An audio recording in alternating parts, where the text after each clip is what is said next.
मंच को मैं नमन करती हूँ और सीधे सीधे आमंत्रित करती हूँ सुंदर कटारिया जी को कि ख्वाहिश अब जीने की ज़्यादा नहीं है, वैसे अभी मरने का इरादा नहीं है। छोड़ दे।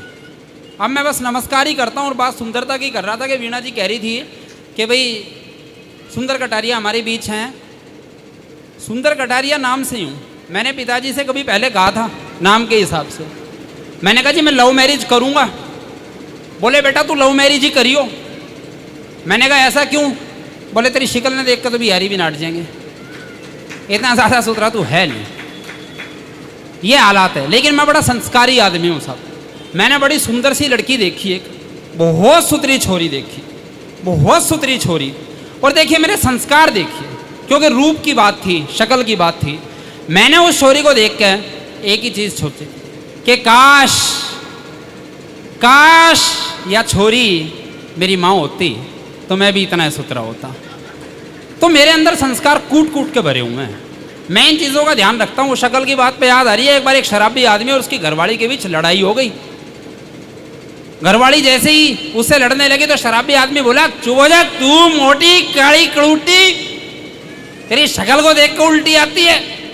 यूं बोली तू चुप हो जा बेवड़े नशेड़ी शराबी कहीं के। हंसने लग गया। बोली हंस क्यों रहा है? बोला मैं तो सुबह ठीक हो जाऊंगा, तू सारी जिंदगी ऐसी ही रहेगी। अच्छा मैं बात कर रहा था कि राम रहीम बन गए, आशा राम बन गए।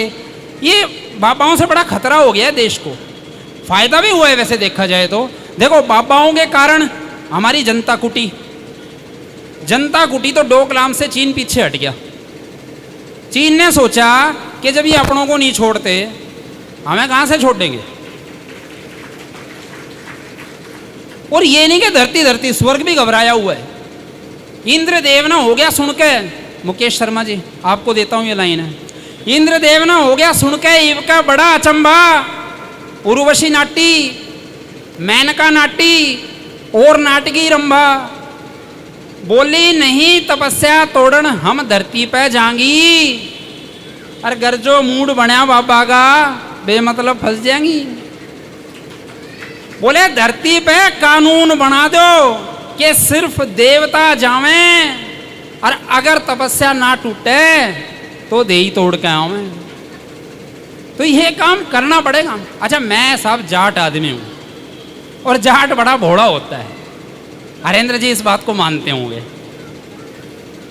जाट इतना भोड़ा होता है कि वो एक बार एक जाट भाई केड़ा खा रहा था बिना छिले। ये उसका भोड़ापन है। वो एक बोला भाई छील तो ले। बोले क्यों? मेरे को पता है इसमें कीड़ा है, छीलने की क्या ज़रूरत है। अरे इतना भोला होता है। एक बार बैंक चला गया, बोले भाई मुझे लोन चाहिए। बैंक वाले बोले बैंक में खाता है?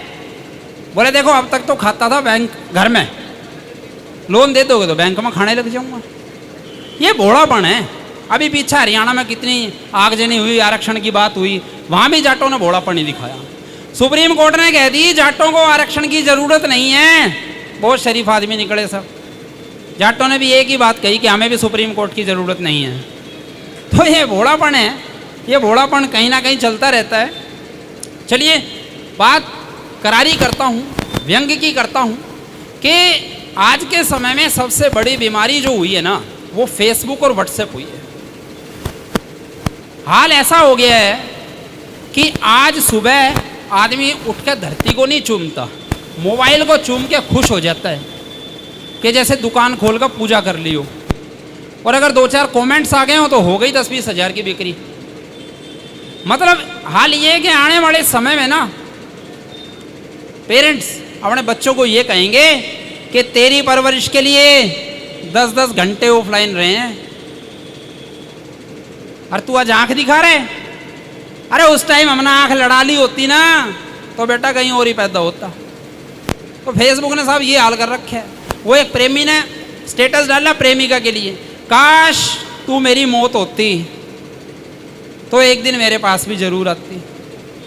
प्रेमिका ने लिख दिया कि अगर मैं मौत होती तो तेरे पास क्या, मैं तो सारे गाँव के पास आती है।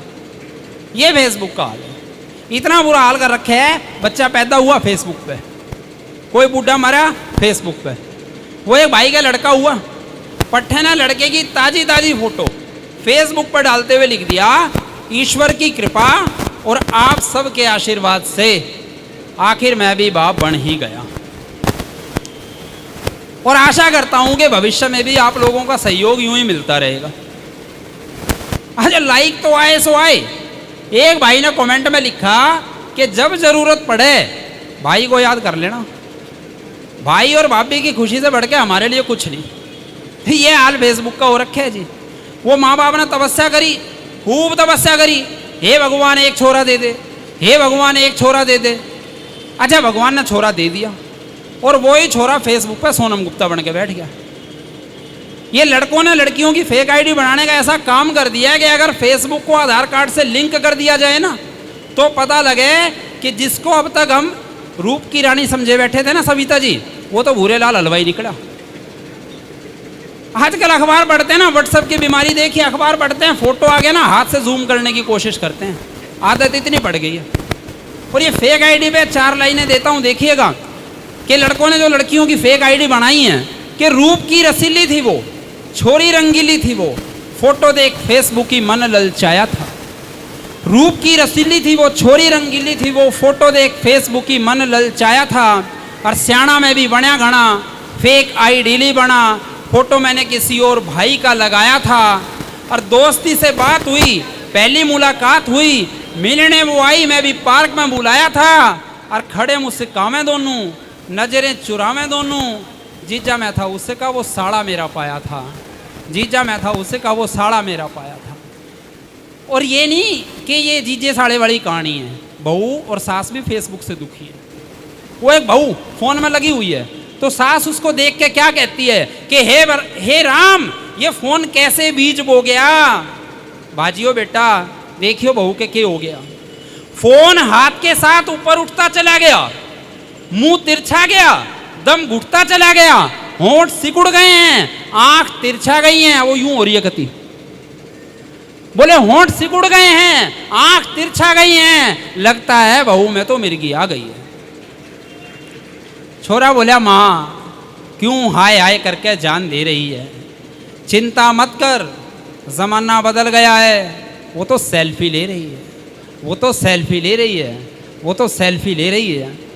तो इसी फेसबुक की घटना को आप देखिए कि वाकई आज जो घटनाएं हो रही हैं, थोड़ी सी करारी बात करता हूं मित्रों।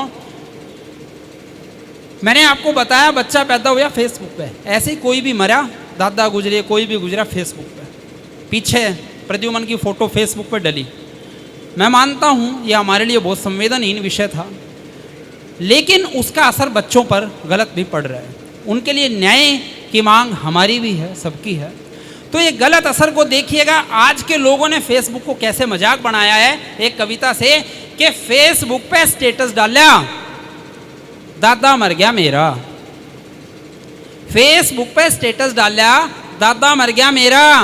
अरे यारे प्यारों लाइक ठोक दो, मैं सू कांधा दे रहा।